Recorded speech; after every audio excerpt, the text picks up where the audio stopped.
views and opinions expressed in this program are those of the participants and do not necessarily reflect the views of BronxNet or the program underwriters.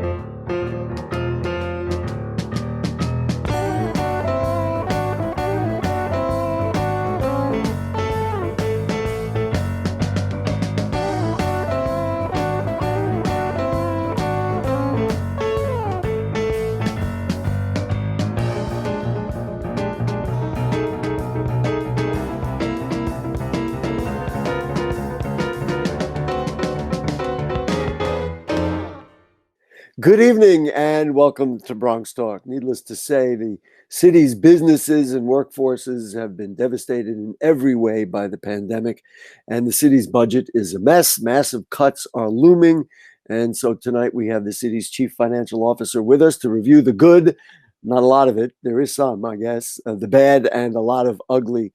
Regardless, it's always nice to see the controller of the city of New York. Welcome back, Scott Stringer. Nice to have you with us, sir. Great to be with you. You and I will just start with the obvious for us personally. We both have something unfortunate in common, and that is both of our moms died of the virus.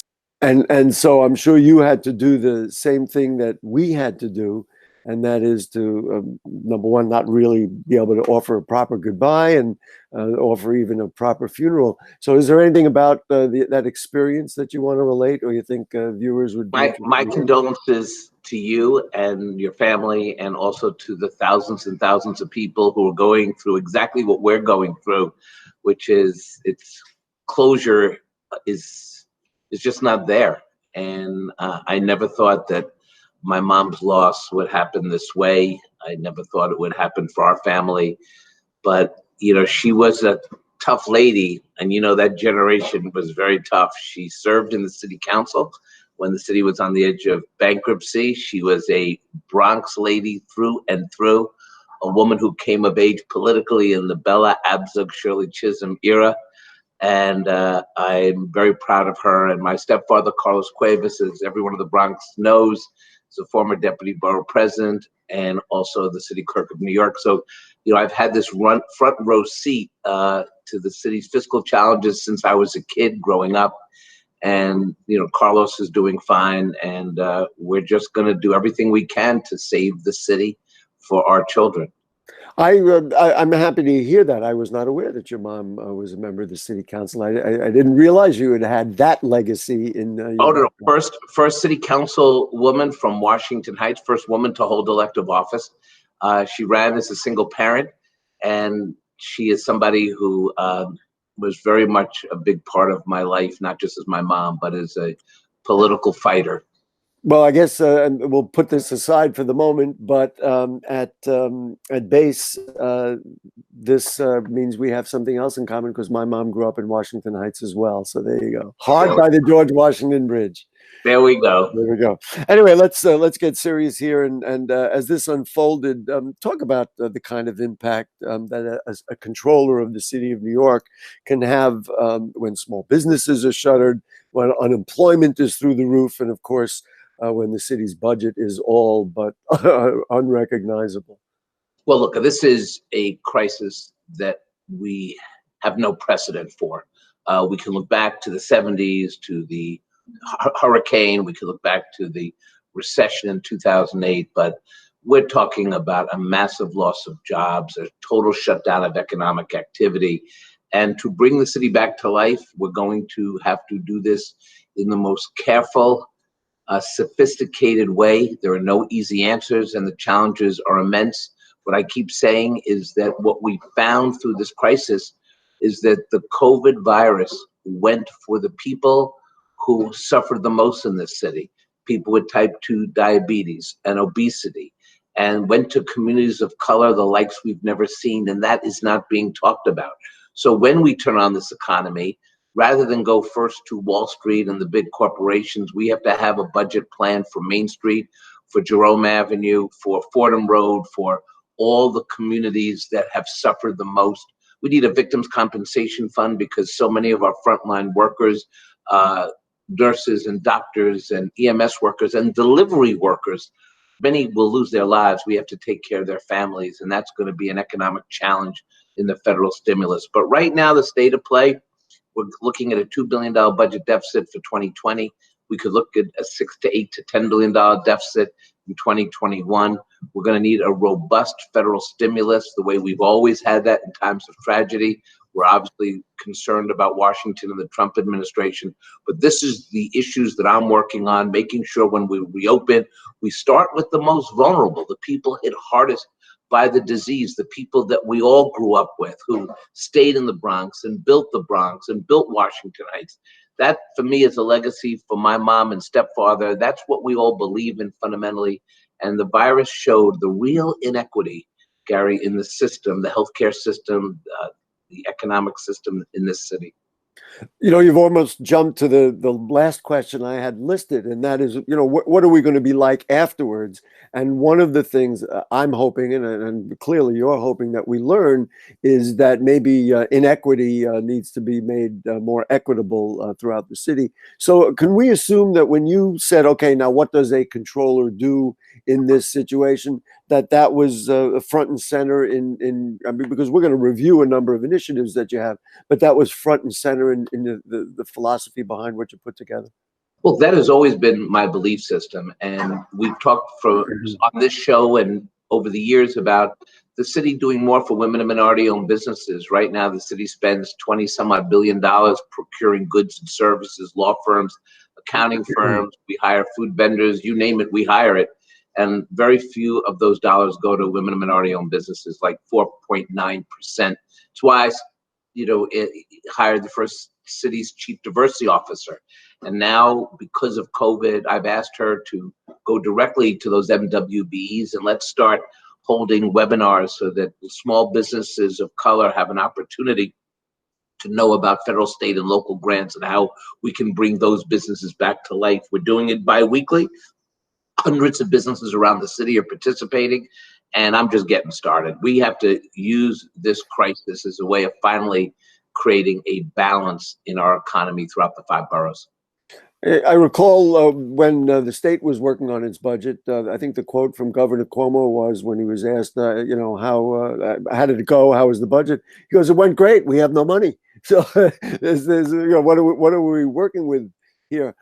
Is there any assistance that you think the city can count on from the federal government? Is this one of these things that there could be a bailout in that way? You talk about a $2 billion deficit for this year and even larger for the future. Is there something that you can realistically hope for from the federal government?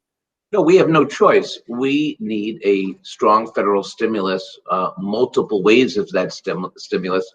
Stimulus one was really a political document. We got some money for the city, but not enough that we needed. There was no money for state and local governments to meet the budget deficits because there's been a total economic shutdown. And by the way, states like Montana did so much better than we did, even though we have all the corona cases. So we have to go back working with our great congressional delegation. We've got some amazing leaders, Congresswoman Ocasio-Cortez, for example, in the Bronx, who will lead on these issues. And we've got to work to get a stimulus package so that we can cancel rent, pay mortgages. We need a stimulus package so we can solve the disparity in healthcare in our city. We need to make sure that small businesses can reopen in a way that is safe for social distancing, but they're going to need help as well. And we need to have a victims compensation fund for the frontline workers who are basically, many of them, sacrificing their own lives so that the rest of us can survive. And that, to me, is something very important. Very important and very special as well. I was equating, as I watched the news stories and all that, I was equating watching them, the sacrifices they've made, being separated from their families, very equivalent to soldiers who go serve overseas or anywhere in the world to fight for our freedoms. You talked about small businesses. Just this week, there was a story in Bronx Justice News about SBS shortchanging the Bronx and small business loans. I'll give you the numbers that they quoted. They said in the Business Continuity Loan Fund, the Bronx got only 0.4% of the 10 million allocated for the city. And the other program meant for employee retention, only 3% of $19 million was sent to the borough. Talk about inequities. People of the Bronx are going, wait a minute, where have we seen this before? Any thoughts about that and SBS and how they handled it? I haven't looked at those numbers, but I'm not surprised. The Bronx has been shortchanged for decades, and the people in the Bronx know it. And they have been such an important part of New York City and have always fought through all of these crises. But I'll make it clear to everybody listening, we're just getting started in our office. We're going to track down every dollar. We're going to make sure that all neighborhoods and all people of different backgrounds get equal funding. I'm going to commit myself to work with Borough President Ruben Diaz, has always led on these economic issues in the Bronx.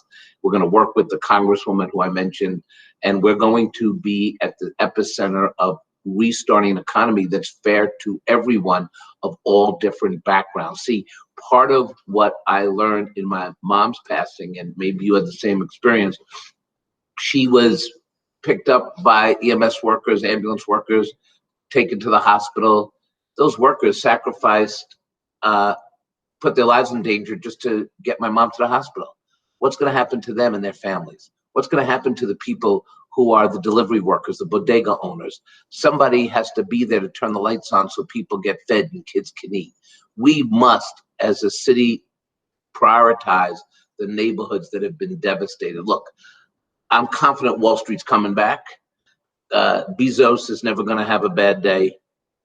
I worry about the rest of the people who are the small businesses that make New York the epicenter of the economy of the entire world. You put out something, and I really wasn't aware of it, and it's this idea of unclaimed wages. How much there really is money? How does that work? Where are these unclaimed? I can't imagine anybody not claiming wages. Where is that money? How much money is there? And could that, in fact, affect other, a lot of people so that it would even make an impact? Well, people don't realize that the city controller is the enforcer of the prevailing wage laws. People who work on city-sponsored projects have to get a certain wage. But unfortunately, there's a lot of unscrupulous contractors that don't pay that wage or don't pay the workers at all. And my office investigates those complaints, and we have debarred 50 bad contractors since I've been controller. That's a record number. We've also returned millions of dollars to workers. So now you really can't knock on someone's door because of the virus and because of ICE and Trump. But we're not giving up. We're going out and setting up a new way of doing this. We're calling people. We're going to advocacy organizations. We're going on your show and pleading with people to contact my office. If you've worked on a project and you didn't get paid what you thought you should, we have the payroll records. So we're looking for 198 Bronxites who we can return money to. And I want to find them. And you know something, over the years, we find people. We found people in other countries. I've worked with embassies around the world to find that person. I've given a $50,000 check to an immigrant worker who never in his wildest dreams thought that he would ever recover that money. And what a change that would be now for families who are unemployed, who don't have enough to eat.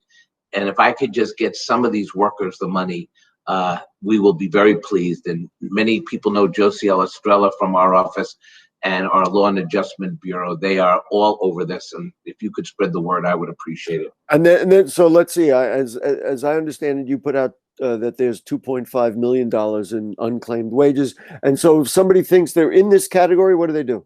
Just call our office.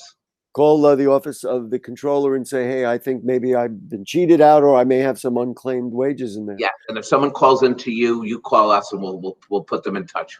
Yes, we always say at the end of our program that anybody who has questions or anything, we always forward information. So that's a fascinating thing. It's like the money is there, you deserve to have it, and certainly nowadays, why not? We both just talked a moment ago about frontline workers being akin to people who are soldiers, etc. You viewed or view this as 9/11, and you said, well, wait a minute, after 9/11, it took a little while, but we did have a rather robust victims compensation fund. Sometimes, frankly, not even enough. But you think in this case there could be something of that nature as well? Well, there has to be. Look, the reason for the Victim Compensation Fund after 9/11 is we had so many brave heroes, firefighters, police officers, EMS workers, city workers who worked on the pile, or the heroes who ran into the building that day to save others. They left families behind. Many of these families were kids who never even met their dad or their mom, and they need to be taken care of. They needed to be taken care of. And unfortunately now, no matter how this ends, we're going to lose so many additional heroes, the nurses, the doctors, the city workers. Look at the transit workers keeping the trains running so that emergency workers can get to where they need to go. These are true heroes of our city. I think about the teachers who are remote learning under the most difficult situations, trying to get kids online. I see the teachers in my own kids' public school. My kids are in second and first grade, and these teachers are just trying to do the best they can. Some of them have passed away and leaving their own families without head of household. We've got to make them whole. And I wish I knew the person who brought my mom to the hospital. Probably will never know. But that person has to know when they do that kind of work, their families are going to be protected. And how would that work? I mean, that becomes federal money. I mean, obviously, we just It's talked federal about money. It's federal money. Look, we're spending trillions of dollars by the time this is done. I mean, look, Trump let this get away from us. We're paying a heavy price for it. We should have done a lot of things differently. We'll audit and tell that story someday.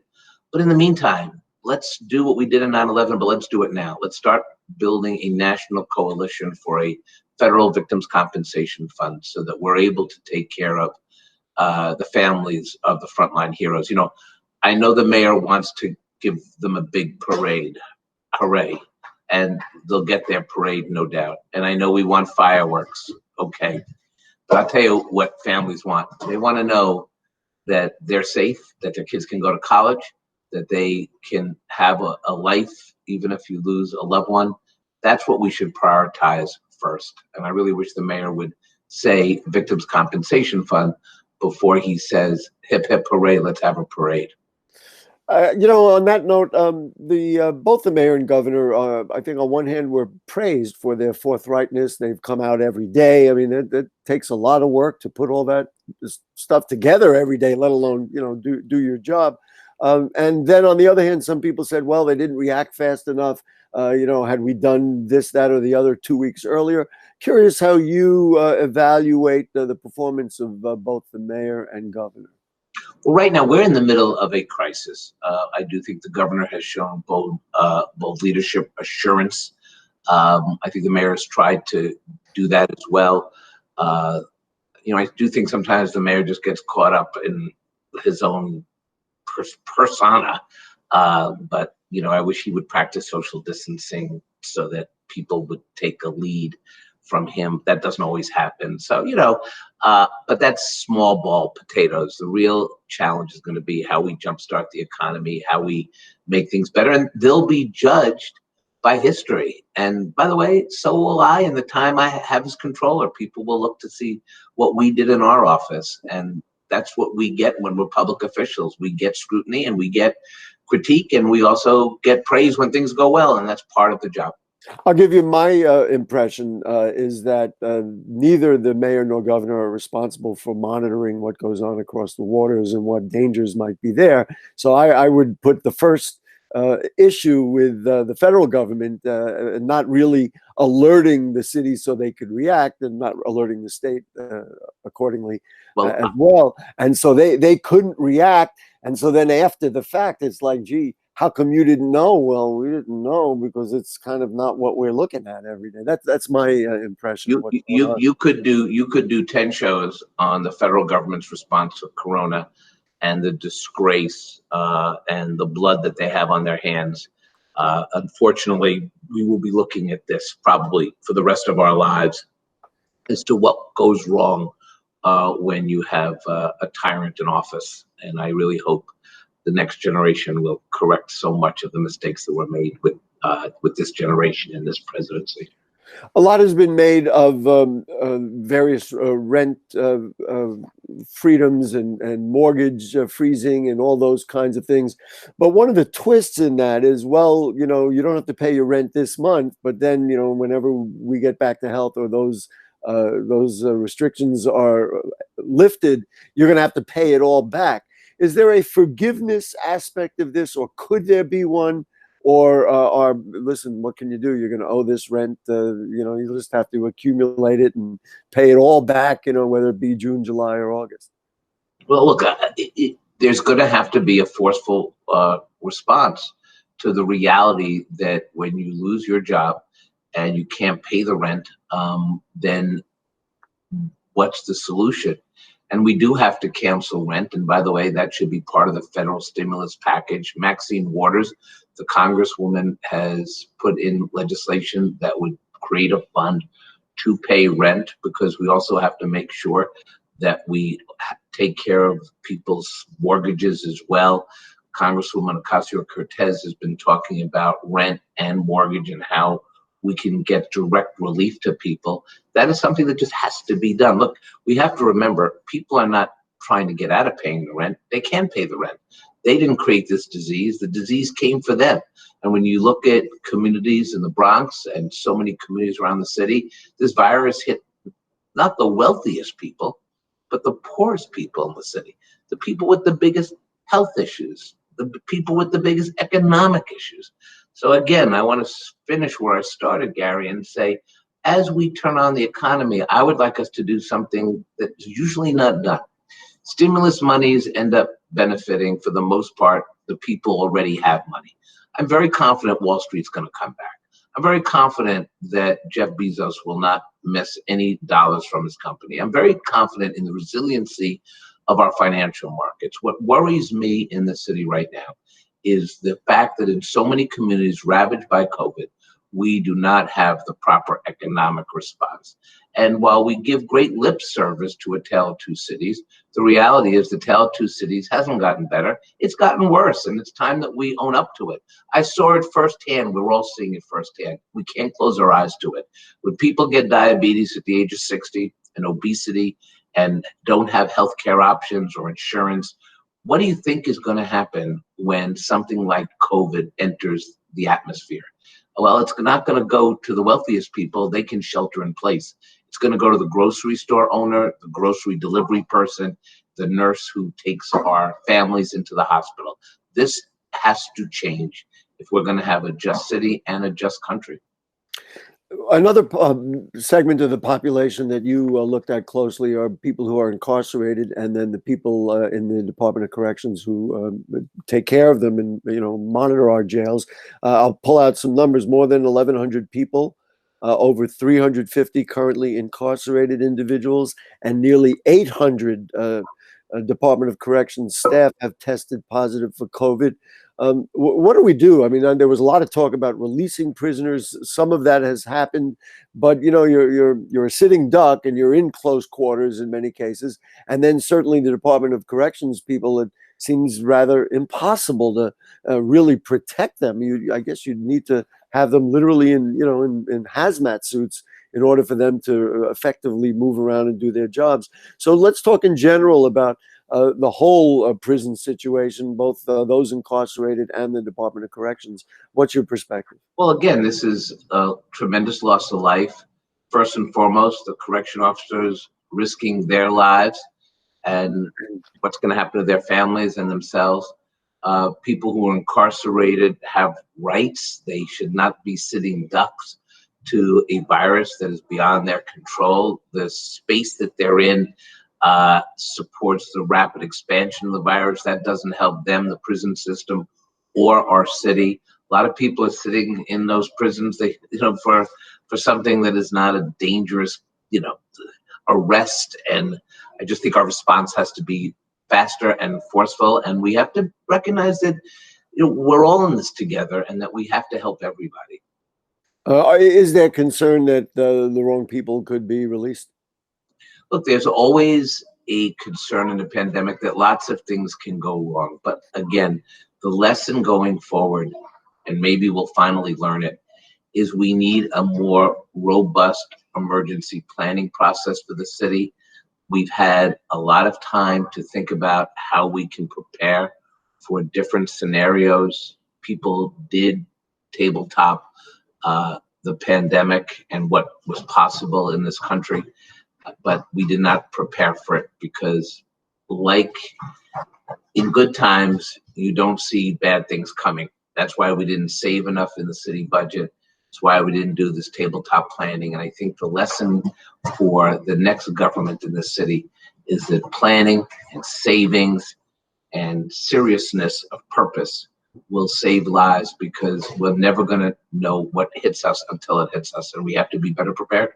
I think one of the audits that is in general, not only a financial audit, but a general audit, is something that's personal to you and to me, and that is in nursing homes and assisted living centers. What we're seeing now is, again, after the fact, that senior citizens were basically trapped, and I have tremendous sympathy and empathy for the workers who had to work in those places. And in many cases, it was the workers who were so close contact to senior citizens, and that's what caused this real a pandemic within a pandemic. What are your thoughts about nursing homes? And again, going forward, is there a new look or a new way to handle these things? Again, this is what we're going to be looking at in my office in the time I'm controller, to get to the bottom of this. I'm not somebody who's going to pat people on the back. That's actually not my job. I got to go in and see what went wrong and how to fix it, and I'll do that. Just to summarize here, I really, in all the interviews I've been doing, I'm thinking about the future. I mean, to me, what has to absolutely become a major priority, and everybody says, if you don't have your health, what do you have? I think as a society, number one, we've got to absolutely prioritize that, embolden our healthcare systems. We're looking right now, and the city is cleaner, there's less traffic. What are the kinds of structural changes you might look for as we move forward, as we ultimately emerge out of this, that will make our society better? Look, at the most local level, it's pretty clear that we really have to build out Go Green districts. When I was Manhattan Borough President, we had a Go Green initiative in some of the communities that were struggling the most, in El Barrio and East Harlem on the Lower East Side. We got to go back to that kind of local green organizing in a more robust way. And then structurally, we got to make smart budget decisions. And we got to bring programs to communities that are suffering from diabetes and asthma. Waste transfer stations were the norm in so many communities uptown, and that had an impact on a generation. And now we have the data, because you go to any hospital and you can see the people who were most vulnerable, who lost their lives, and the communities that were hardest hit were the ones that had real health issues and economic issues. So there can be no excuses anymore, Gary. Unfortunately, when the dust clears and the city comes back to life, are we going to focus on those neighborhoods, or are we going to ignore them as we have in every crisis in the last 40 years? Well, now we know. I mean, maybe that's a way to look at it. Controller Scott Stringer, thank you so much. I hope you will join us again during happier times, and you can say, hey, look what we've done. We've rebuilt. We've done new things. We do. This is the greatest city in the world. We're definitely coming back. You love it. I love it. It's New York. Thank you so much, Mr. Controller. Folks, if you have further questions or comments on anything you heard on tonight's show or anything going on in the Bronx, email them to us at BronxTalk@BronxNet.org. You can send us a tweet at BronxTalk, post them on our Facebook page. We thank our producer, Helen Greenberg, and BronxNet for the new technology. Stay safe, everyone, and we'll see you next week. Good night.